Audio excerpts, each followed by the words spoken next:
But before we bring them in, like even like Doja on it, like her performance on that was something unlike anything I've heard. Oh,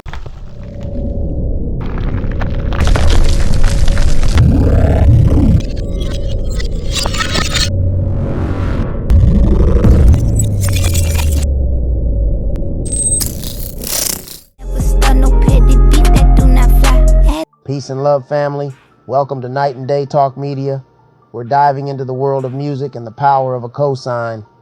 Recently, Jay-Z gave his stamp of approval to rising star Doja Cat on Twitter X Space while promoting the new film Book of Clarence, and Doja instantly started trending.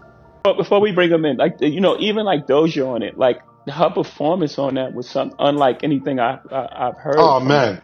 The way That she was the next attacks it, question.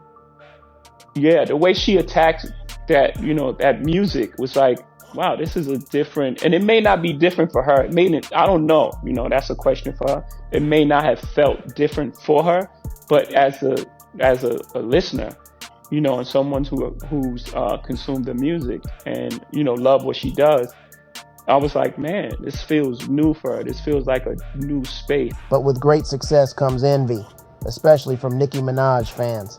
They wondered, why would Jay-Z choose to praise Doja Cat over Nicki Minaj and not put her on the soundtrack of the Book of Clarence? Nicki retweeted a fan's post that reads, "The whole agenda is to get rid of or to discredit Nicki, and it will never happen.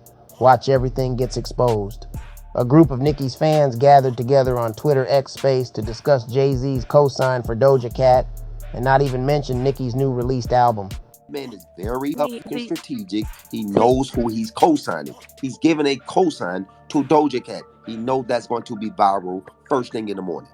Yes, and here's the way that I can further clock it is if you know that she's that dope and you know that you're supporting this movie in which you would have been like, yep, let's bring her onto the album, because in something I saw said that she was on the song first before Kodak. For sure it was hers.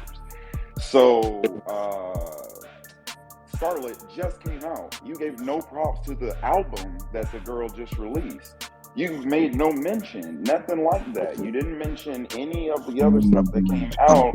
You chose a movie soundtrack to give somebody props on. It's not like something you just expect to hop on a space and hear from Hov, I guess is where I'm going with it. I'm glad he gave the props. I really do think she ate this track up. And Keita, come up. Somebody, We're not please bring up into, Keita. Anything about Doja in this conversation. This is more towards the why would Jay do that? Do you think Jay-Z should have reached out to get Nicki Minaj on the Book of Clarence soundtrack?